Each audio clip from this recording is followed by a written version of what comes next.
vamos compartilhar a palavra de Deus no Salmo 3 hoje. Salmo 3, logo no início da Bíblia.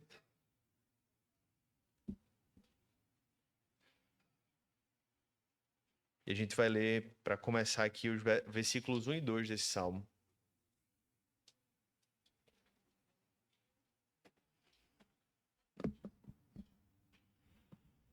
Salmo 3, a partir do versículo 1. A palavra de Deus diz assim: Senhor, como tem crescido o número dos meus adversários. São numerosos os que se levantam contra mim. São muitos os que dizem de mim: não há em Deus salvação para ele. Vamos orar? Fala conosco mais uma vez, Senhor, através da tua palavra, alimenta a nossa alma, fortalece, Pai, o nosso interior, livra-nos do mal e que a tua palavra mais uma vez sirva como esse alimento vivo, sólido, espiritual para a nossa alma e para que a tua vontade e a tua imagem seja formada em nós a cada dia. Que mais uma vez, Senhor, a gente possa se alimentar de ti nessa manhã pelo ouvir da palavra e que mesmo que porventura nem tudo, Pai, 100% do que a gente ouvir vá ficar gravado em nossa memória, mas que tudo isso que nós ouvirmos nos alimente em nosso ser, Pai. Assim como não lembramos o que comemos um mês atrás, mas o que comemos um mês atrás é o que nos permite estar aqui hoje também, porque o alimento diário é o que sustenta nosso corpo, que essa mensagem ela também cumpra esse propósito de alimentar nossa alma, Pai, e nos fazer seguir com Cristo mais um dia. É o que nós oramos e pedimos em nome de Jesus. Amém. Irmãos, o tema da mensagem de hoje é Encarando as Consequências. E eu vou explicar o porquê desse título, né, com base na história do que estamos trabalhando aqui nesse enredo da vida de Davi. Todos aqui já passaram por sofrimentos, né? Todos aqui vão sofrer um dia e muitos aqui estão sofrendo hoje. Essa é uma realidade que não tem como escapar, é uma realidade inescapável da existência humana. Só que quando falamos de sofrimento, tem algo interessante. Alguns dos nossos sofrimentos não têm relação direta com os nossos atos. Não é verdade? Se você parar para pensar, muitos dos motivos de sofrimento da sua caminhada, alguns deles foram causados por outros ou por circunstâncias alheias. Porém, alguns dos nossos sofrimentos, sim, são consequências diretas, é uma consequência direta dos nossos erros. E talvez você também consiga se lembrar de momentos que você sofreu ou que talvez esteja sofrendo diretamente por erros que você cometeu. E a história de hoje, ela trata do desafio de nós encararmos as consequências dos nossos erros. Mas não qualquer consequência. Um sofrimento que nós vamos ler hoje na vida de Davi, que poucos aqui experimentaram. Ele tem o desafio, ele tem a dificuldade de enfrentar a dor, de ver o seu próprio filho se tornar o seu maior inimigo.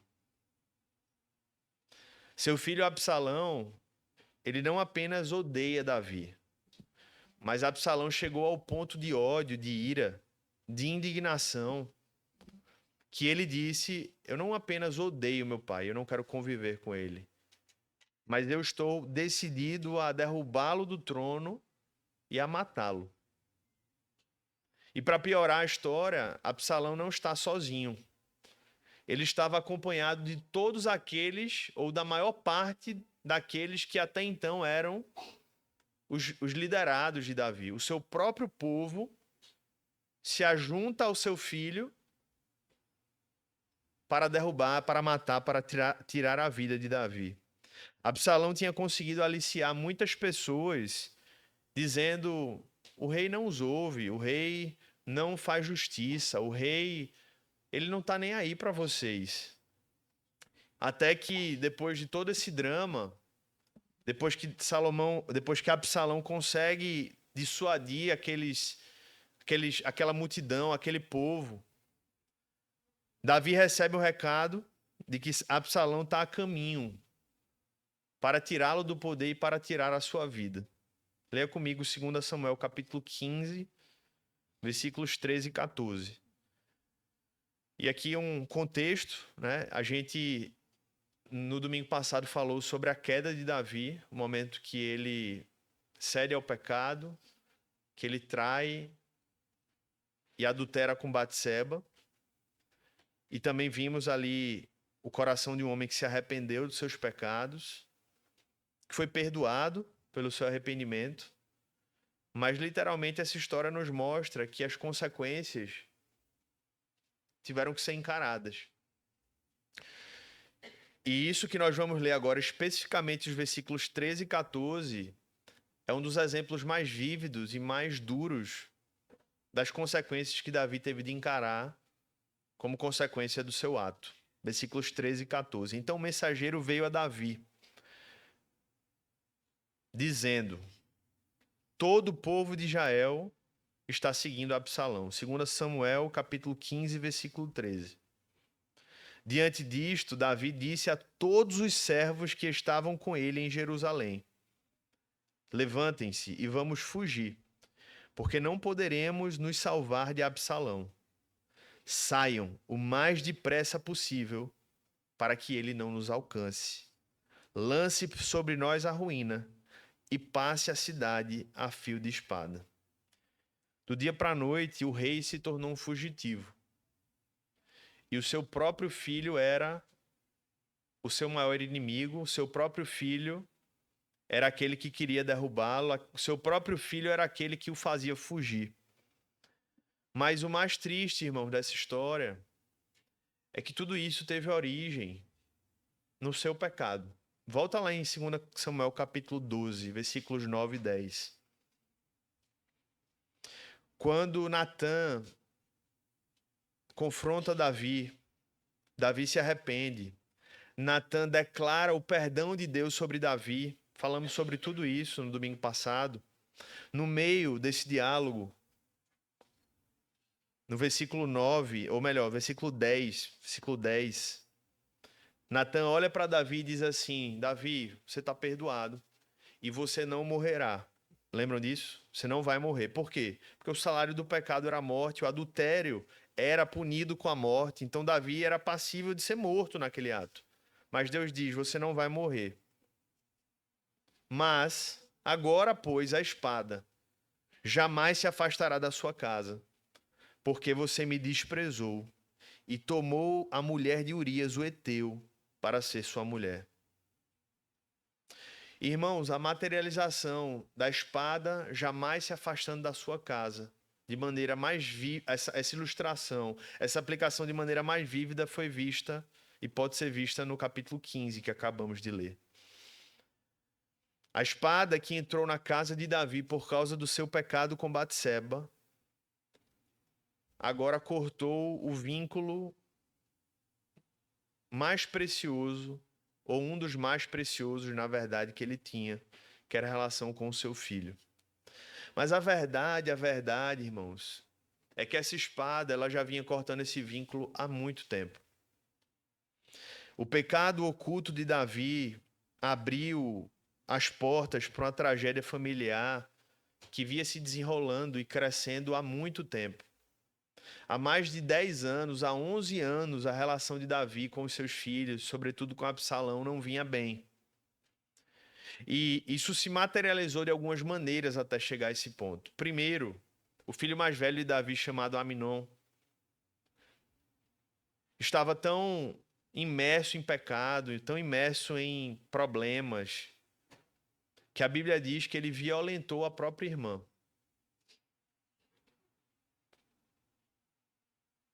Davi viu um filho violentar uma outra filha. Mas o pior disso, irmãos, é que apesar de ser pai e ser rei, Davi não fez nada. Davi se calou. A Bíblia diz que a única coisa que Davi fez foi se irar. Mas Davi não tomou providências disciplinares, Davi não tomou providências de discipulado, aquilo não mudou. Quem era Davi não mudou os seus atos. Só que o se calar de Davi fez outro fazer o que ele tinha de fazer. E Absalão, que era irmão direto de Tamar, da mesma mãe, enquanto Aminon era meio-irmão deles, Absalão tomou a justiça em suas mãos e disse: se nem o meu pai, que é rei, e se nem o meu pai, que é meu pai, vai tomar uma atitude, então isso vai ficar na minha mão. E Absalão simplesmente tira a vida de Aminon. Absalão mata Aminon. Então Davi vê dentro da sua casa um filho que violenta uma filha e um irmão que mata um irmão. Absalão foge e durante 3 anos fica longe de Jerusalém, fica longe da sua família, fica longe da convivência com Davi. E quando Absalão volta, Davi permite a sua volta, mas continua sem tratar aquela situação. Continua sem discipular, sem disciplinar, sem orientar e sem cuidar do seu filho. E o silêncio entre eles é a marca desse ressentimento, desse abismo. E aí Absalão começa a pôr em prática o seu plano. Ele entende que ele precisava tomar o poder e começa a roubar o coração do povo. E cada cidadão que passava, cada servo de Israel que caminhava pelas ruas, ele dizia: o rei não escuta vocês, o rei não faz justiça. E ano após ano, Absalão foi tomando o coração do povo de Israel, até que finalmente ele se viu em condições de dar um golpe de Estado. E ele chega a esse ponto, arregimenta um exército, e com o apoio do povo de Israel, a gente encontra a cena que a gente começou a ler. Um servo de Davi diz: olha, ele está vindo, o exército é grande e o povo está com ele. Davi, que era um rei, era um estrategista, era um militar, ele lê aquela situação e ele diz: não tem jeito, eu vou precisar fugir. Se eu encarar essa luta, primeiro, ele está com muito mais força e provavelmente no fundo do coração dele, ele não queria encarar essa luta. Porque se ele ganhasse, ele perdia. Porque se ele ganhasse, ele estaria matando o seu próprio filho. E aqui, irmãos, a gente vê Davi perdido. Davi num deserto agora mais uma vez, voltou ao deserto depois de tantos desafios que ele já tinha enfrentado com Saul. E agora ele está num deserto numa situação pior, porque ele está no deserto com a família destruída. O homem que venceu Golias, como nós vimos, não conseguiu vencer os gigantes da sua própria casa. Suas omissões diante dos pecados dos seus filhos, a sua ausência do lar para cuidar do reino, criaram muitos gigantes que Davi não conseguia mais vencer. E é nesse vale escuro, irmãos, onde Davi estava enfrentando gigantes muito fortes, onde ele estava colhendo o seu próprio pecado, que Davi compôs o Salmo 3. Se você ler o subtítulo desse salmo, diz assim: Salmo de Davi, quando fugia de Absalão, seu filho. Ele escreveu esse salmo no exato momento em que ele foi tomado pelo desespero de se ver fugindo do seu próprio filho. Um salmo de clamor, um salmo de fé, de confiança, mesmo em meio às consequências do pecado. E é isso, irmãos, que faz Davi ser quem foi.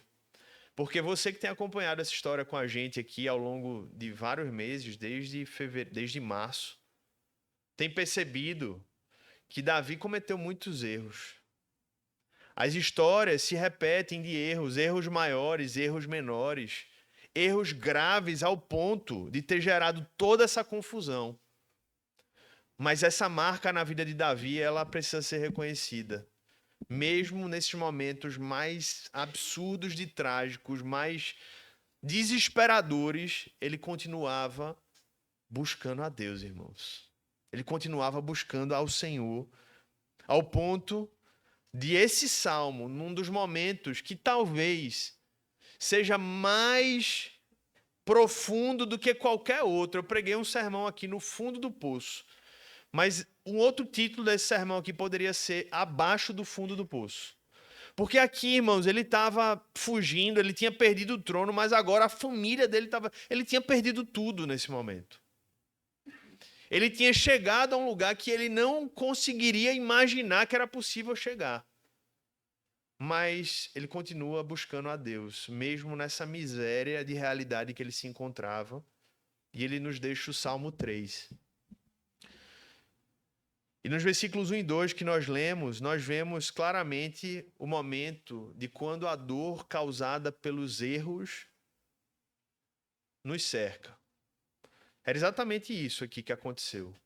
A dor e o sofrimento causados pelos erros do próprio Davi agora o cercaram.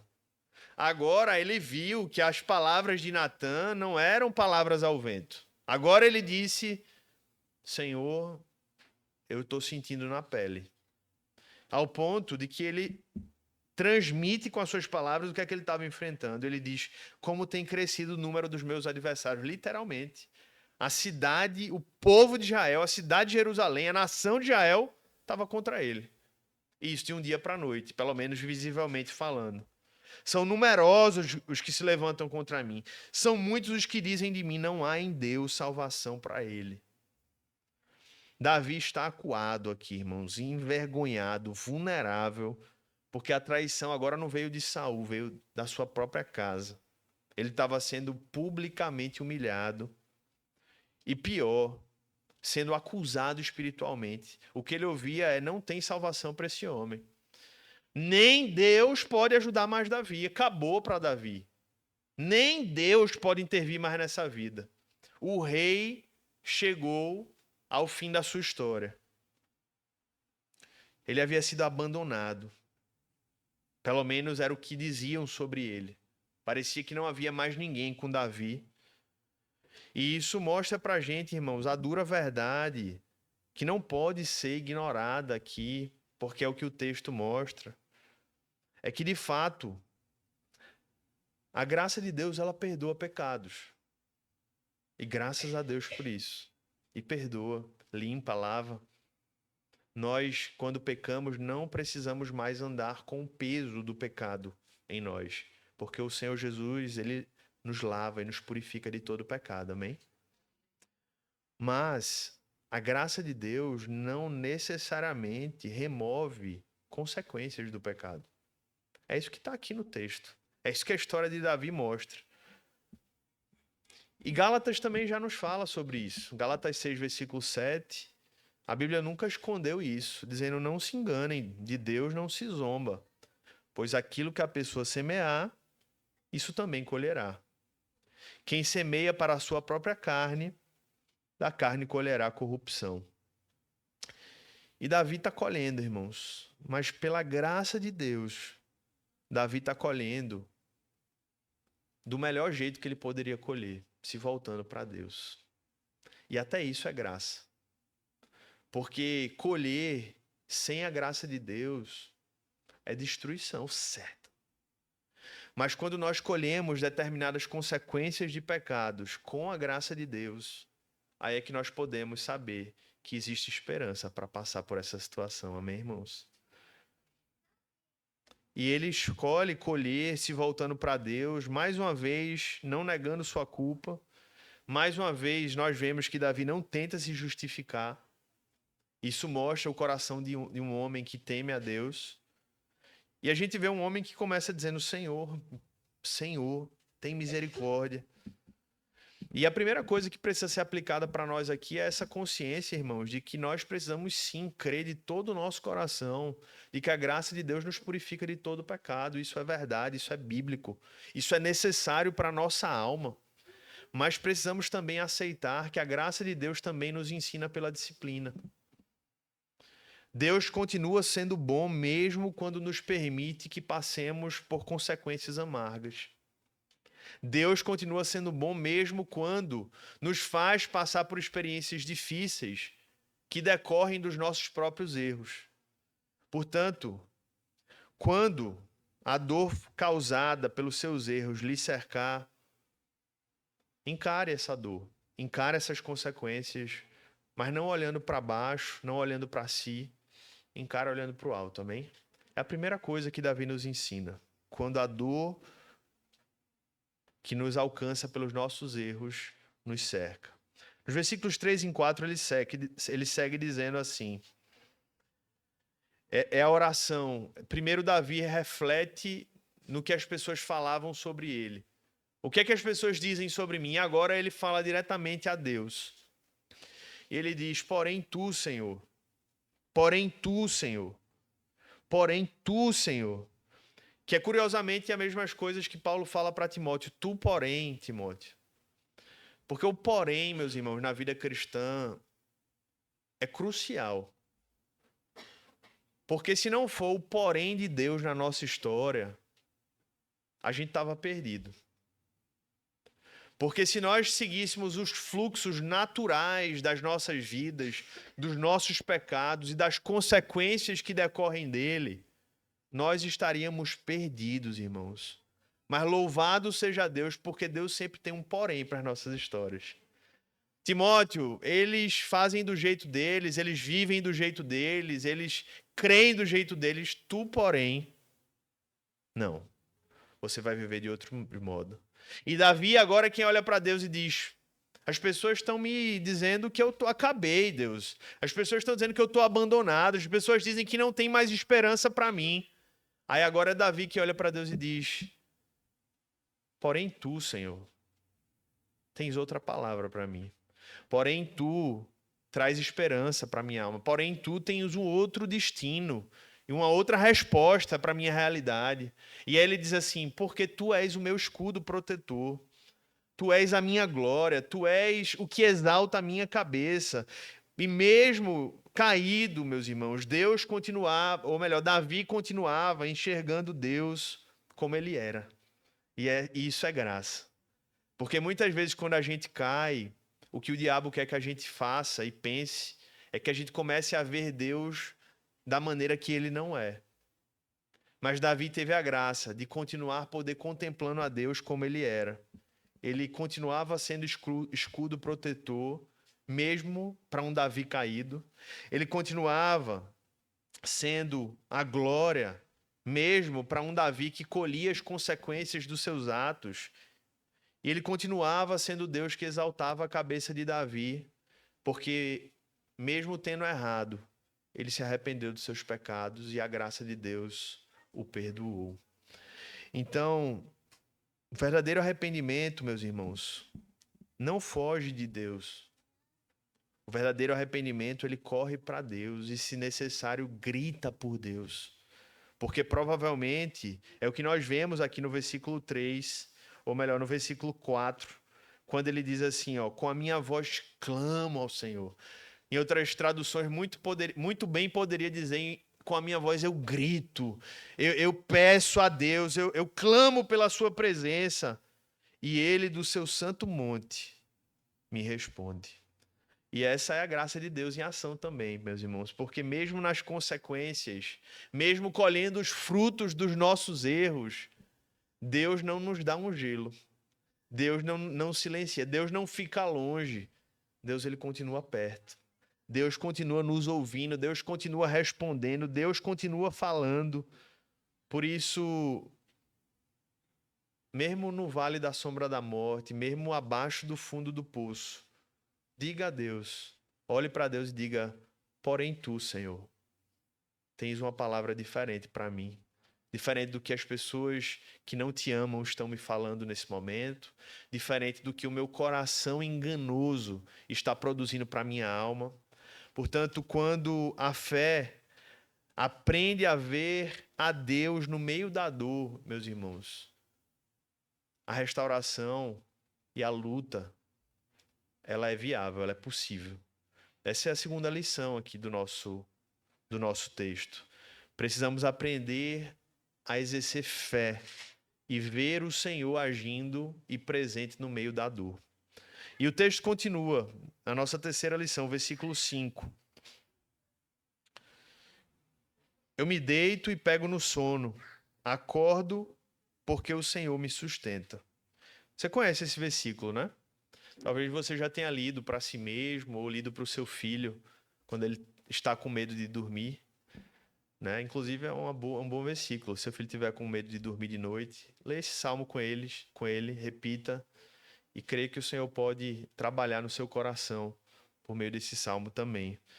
Mas o que chama atenção aqui nas histórias, irmãos, é porque Davi fala desse salmo, não é quando ele estava com um pesadelo de noite. Ele fala desse salmo de uma maneira quase inacreditável, porque Davi afirma isso quando ele estava sendo odiado pelo seu próprio filho, quando ele estava sendo traído pelo seu povo, quando o seu trono havia sido usurpado, ou seja, havia sido tomado, quando ele parece que tinha tudo perdido e quando a sua própria cabeça tinha um preço. Ele sabia que a qualquer momento ele poderia ser morto porque aquilo valeria muita coisa. Mas a Bíblia diz que ele olha para Deus e diz: Senhor, eu durmo. Deixa eu te perguntar uma coisa: será que você conseguiria dormir numa situação como essa? A gente tem deixado de dormir, irmãos, por tantas outras coisas hoje em nossos dias. Lutas tão menores, sem menosprezar a sua luta, mas objetivamente falando, tão menos intensas do que essa que Davi enfrentou. E eu acho que é fácil responder essa pergunta dizendo: eu acho que ninguém aqui ia conseguir dormir diante de uma luta dessa. Pelo menos não com alguma sanidade. Pelo menos não sem algum remédio.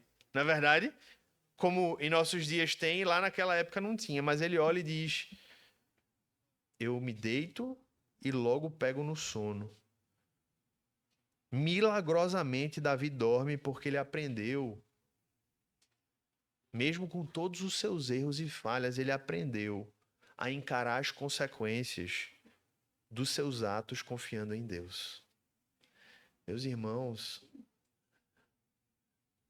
Davi tinha tudo para se entregar aqui e dizer: não, Senhor, eu aguentei Saul, eu aguentei os filisteus, eu aguentei essa, mas agora aguentar o meu próprio filho, eu levar um golpe de estado do meu próprio povo a quem eu tanto servi durante tantos anos.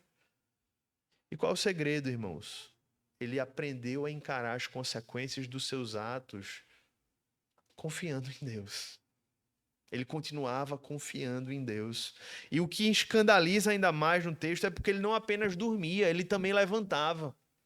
Porque o problema de alguns não é dormir, que às vezes o fardo, as lutas são tão grandes que a gente até dorme fácil. O problema de alguns é levantar. Porque diz assim: dormir é mais fácil, eu me rendo. Mas se levantar é difícil, porque é quando eu me levanto que eu tenho que encarar os mesmos problemas, as mesmas realidades, as mesmas lutas, as mesmas pessoas, os mesmos dilemas. E Davi diz por que ele conseguia se levantar. Davi não se levantava porque estava tudo bem, estava tudo péssimo. Davi se levantava porque o Senhor o sustenta. Está aqui, versículo 5. Acordo porque o Senhor me sustenta.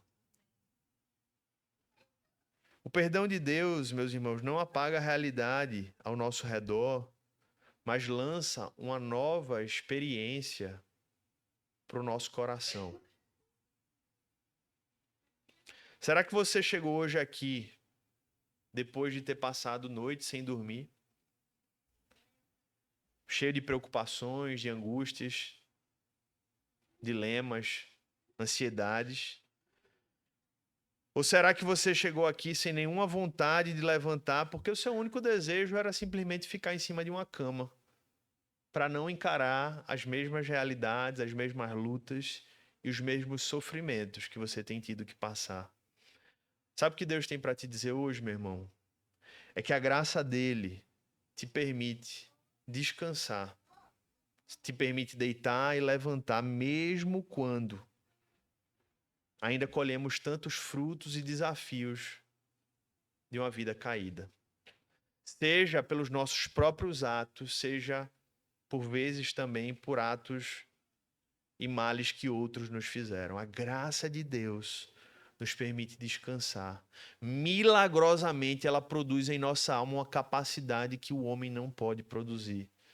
Em paz me deito, eu me deito e pego no sono. Acordo porque o Senhor me sustenta. Você está aqui porque o Senhor te sustenta. Você vai sair daqui porque o Senhor vai continuar te sustentando. E você vai levantar amanhã na segunda-feira em nome de Jesus, porque o Senhor vai estar ainda sustentando a tua vida. Não deixe que o inimigo, não deixe que a carne, não deixe que o mundo pregue outra mensagem para você, porque é mentira. Se você está aos pés da cruz, o Senhor te sustenta. Se você está andando com Deus, Ele estará andando contigo. O Senhor não rejeita aqueles que o buscam. O Senhor não ignora aqueles que o anseiam, meus irmãos. E, portanto, não deixe que nada nem ninguém pregue uma mensagem diferente. Se realmente você tem buscado caminhar com sinceridade, no temor a Deus e viver em arrependimento, não se deixe acreditar em nenhuma outra mensagem, porque o Senhor te sustenta. E ele continua dizendo, versículo 6. Não tenho medo dos milhares que tomam posição contra mim de todos os lados. A igreja pode ler bem alto esse versículo.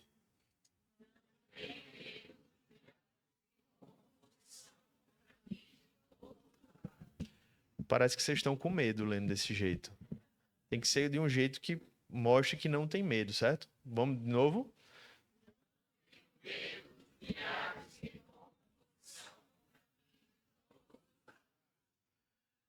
Irmãos, o número de inimigos não importa quando o Senhor está do nosso lado. Porque Deus não pode ser cercado. Então, se o seu travesseiro tem sido um lugar de lágrimas, se as suas manhãs têm sido dias de fuga e momentos de fuga emocional, saiba que o mesmo Deus que deu descanso a Davi, ele pode dar descanso e sustentar você. Creia nisso. Porque não tem ninguém que pode cercar Deus. Se você está cercado pelas suas angústias, pelos seus medos, Deus não está. E Ele pode te livrar disso. Ele pode te arrastar dessa realidade. O que é que lhe cabe? É permitir ser alcançado por Ele. Porque às vezes você se fecha tanto que a fala dele, a graça dele, tem sido ofuscada na sua vida, porque você tem se armado fugindo do Senhor. E eu preciso dizer, meu irmão, que talvez a tempestade não passe tão rápido como você quer. Davi falou esse salmo, ele estava no meio da guerra, ele estava no meio da perseguição. Mas você pode continuar dormindo e levantando, porque o Senhor te sustenta. E no versículo 7 ele diz assim: levanta-te, Senhor, levanta-te. Se o Senhor me sustenta, se o Senhor não pode ser cercado, então se levanta, Deus. Salva-me, Deus meu, pois desferes um golpe no queixo de todos os meus inimigos e quebra os dentes dos ímpios. Mesmo sendo um homem que colhia essas consequências do pecado, Davi ainda clama por justiça, porque ele sabe que Absalão estava errado. Ele sabia que aquela rebelião, por mais que ele tivesse cometido falhas, ele sabia que aquela rebelião era injusta, porque ele sabia que Deus o havia escolhido para o trono e ele sabia que Deus ainda não o havia removido, como ele fez com Saul. Saul foi removido do trono, Davi não tinha sido. Então ele sabia que aquela rebelião não era justa. Então ele ora: Senhor, por favor, age, desfaça essa força, esse ataque dos ímpios. Acaba com essa capacidade deles destruírem. Para que a gente possa aprender, irmãos, que às vezes a gente erra, e muitas vezes a gente erra e colhe as consequências do nosso pecado, mas que também isso se aplica para nós que erramos, olharmos com a consciência correta para, eventualmente, outras pessoas que vão errar conosco pelo que nós erramos, mas também para nós que, de repente, em outras situações, fomos alvos do erro e somos tentados a reagir com erro para com o outro. Ele fez, ele paga. Não, irmãos, foi isso que Absalão fez. Absalão errou quando reagiu com ira, rebelião e pecado diante do seu pai. Davi estava errado em muita coisa, mas não justificava o seu ato.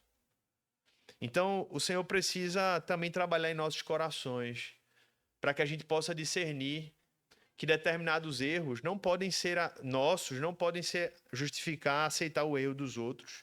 E Davi, ele não se vitimiza aqui, ele apenas pede: Deus, levanta-se, faz justiça. E serve também para aplicar a vida de você que foi ofendido, foi machucado, para que você não aceite a ideia maligna de que você pode agir com justiça própria diante dos outros que lhe machucaram. Amém, irmãos? Muito cuidado com isso, porque senão você vai ter gerado um outro pecado para justificar quem lhe machucou.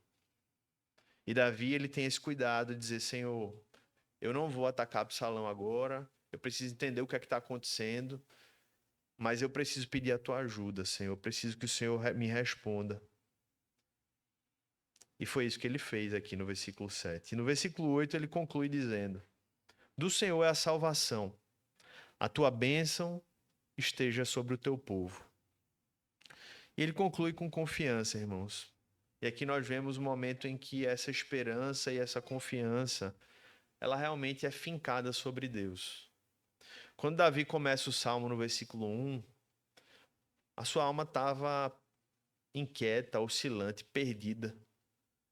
Ele começa apenas só conseguindo refletir o que ele vê. E o que é que ele vê?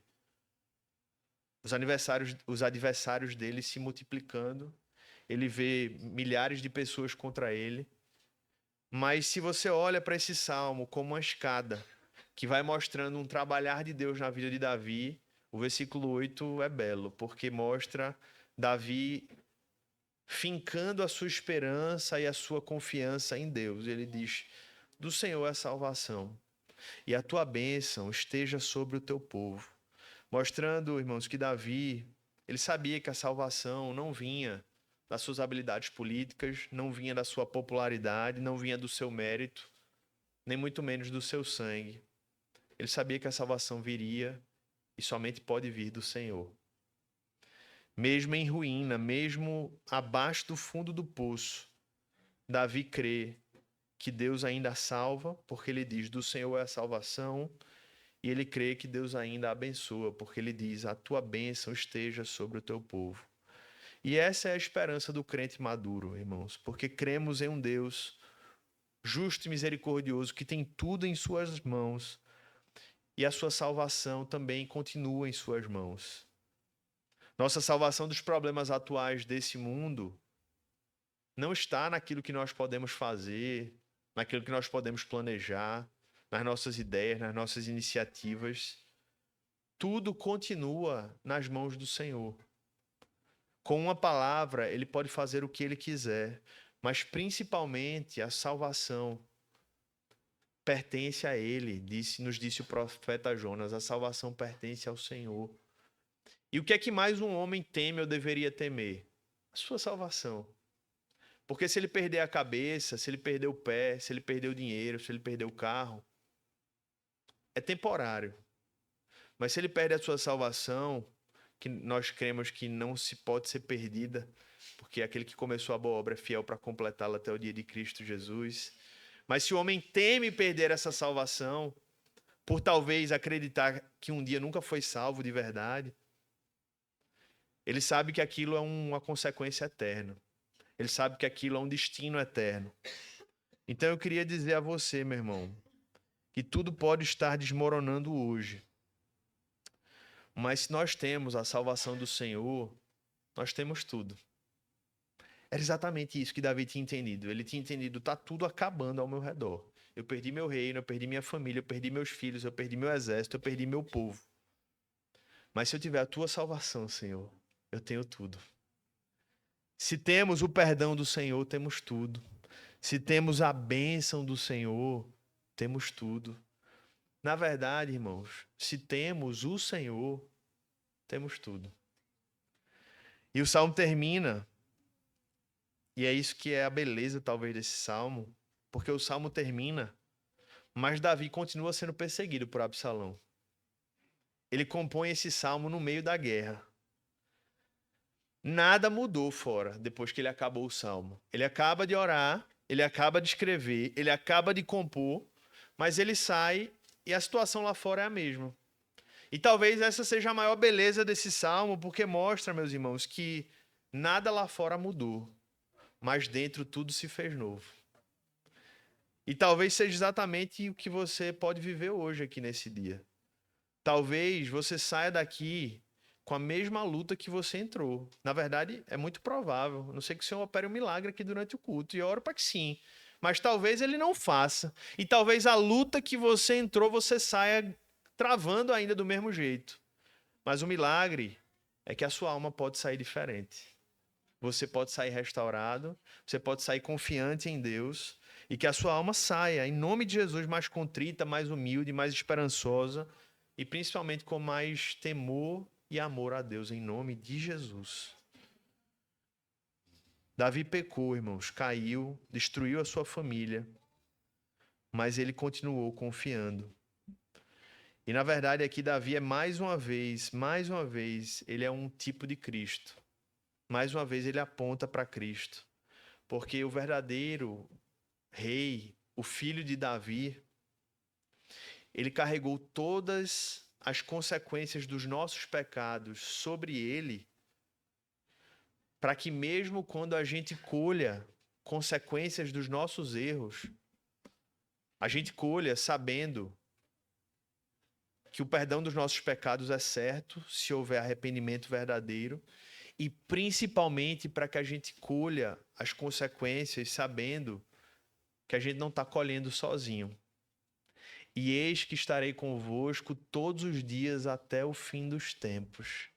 E isso está incluso nos momentos de disciplina da nossa alma.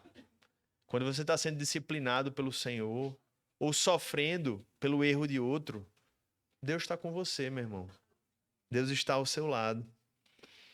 Davi enfrentou algo terrível. Enfrentou a ira e o abandono do seu filho. Mas talvez tenha algo mais terrível ainda, irmãos. Porque o pai sempre se vê numa posição de responsabilização com o seu filho. O pai sempre vai se colocar numa posição, o que é que eu poderia ter feito diferente?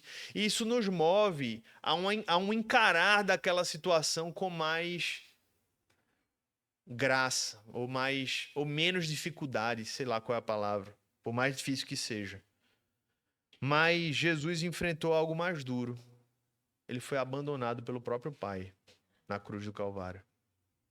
Deus meu, por que me abandonaste? Davi enfrentou a ira do seu filho por causa dos seus pecados, mas Jesus enfrentou a ira do Pai por causa dos nossos pecados, irmãos. E ele fez isso para que a gente possa, mesmo colhendo as consequências de alguns infelizes pecados, para que a gente nunca seja abandonado nessa vida. Por isso, sempre, sempre, sempre, aqueles que estão em Cristo sempre poderão dizer: do Senhor é a salvação e a bênção sobre o seu povo para todo sempre. Amém. Amém. Feche seus olhos nesse momento.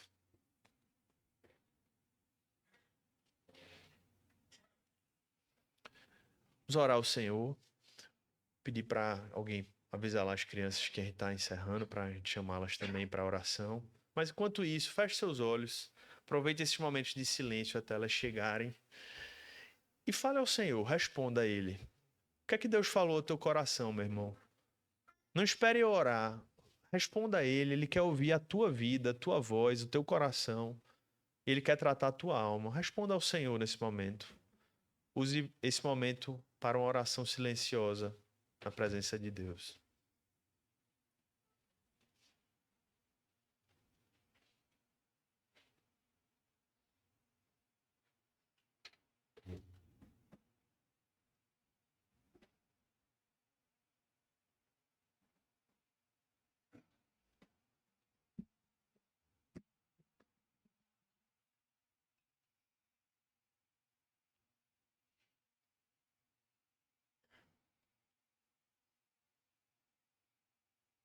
Senhor Deus, nosso Pai, esse é um salmo que talvez dificilmente a gente escolheria para pregar. Tamanha é a dor, contexto difícil, Pai, dessa história.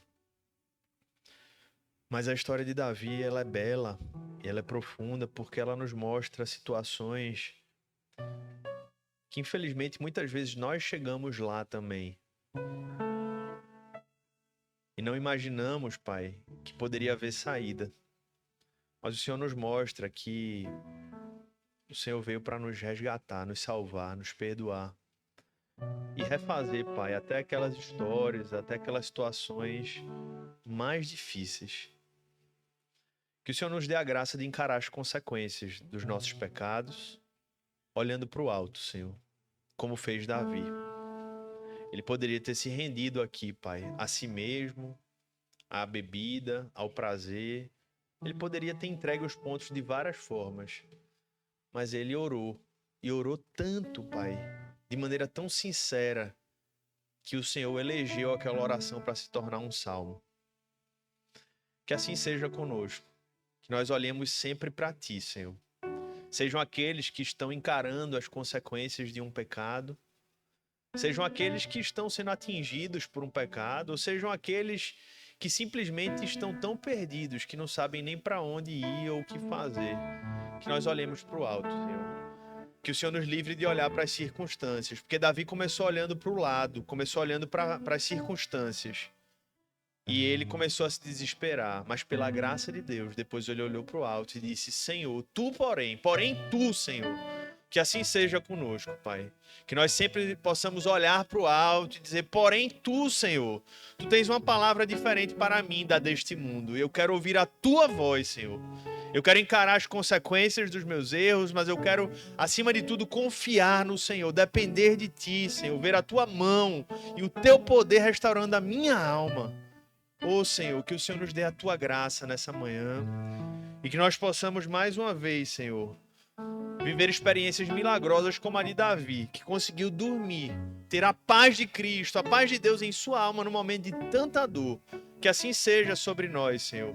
Que o Senhor dê testemunhos de milagres, de obras que somente Deus pode fazer, Pai. Como Davi também teve esse testemunho aqui. E que essa obra do Espírito Santo, ela continue nos santificando, Pai, nos fazendo mais parecidos com Cristo. Para que em qualquer situação, em qualquer circunstância, nós sempre possamos dizer: do Senhor é a salvação e que a tua bênção esteja sobre o teu povo, Pai, em nome de Jesus. Amém e amém. Louvado seja o nosso Deus. Nós vamos louvar ao Senhor, mas antes as crianças vão entrar. Crianças vão entrar aí para as mamães. Acho que elas têm uma lembrancinha para entregar para a mamãe.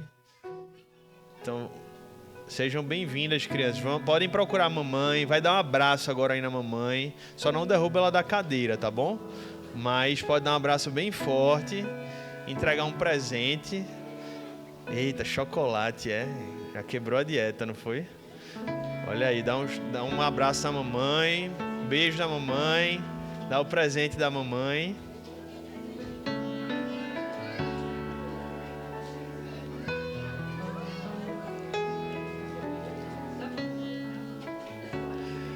E a gente vai, irmãos, antes de encerrar o culto, orar pelas mães aqui da nossa igreja. Vou fazer aquela bagunça boa, né? Queria convidar as mães para virem aqui à frente. Pode ser mãe de criança ou adulto, tá bom? Todo mundo que é mãe, vem aqui à frente pra gente orar por vocês. Metade da igreja vai vir aqui pra frente. Pode vir com os filhos, tá? Filhos pequenos, tá bom? Os grandes ficam... Senão não cabe, né? Vamos ver se cabe aqui. Não, se couber a gente traz os grandes, mas... né? Vamos com mais calma pra gente ver se cabe. Se couber os grandes, a gente traz os grandes também. A gente vai orar por elas, irmãos. Vamos colocar elas diante do Senhor. E os pais, além de ficarem orando também, vão ficar aí... pois é, mais da metade da igreja. A gente vai orar pelos aniversariantes também. A gente vai orar pelas mães e pelos aniversariantes, tá bom? Vamos aproveitar para orar pelos aniversariantes enquanto distribui aqui umas lembrancinhas para a mãe. Mães, podem vir um pouquinho mais para cá, para dar mais espaço. Tem um bocado de espaço aqui atrás para quem quiser chegar. As pequenininhas podem subir também, se quiserem. Podem ficar à vontade.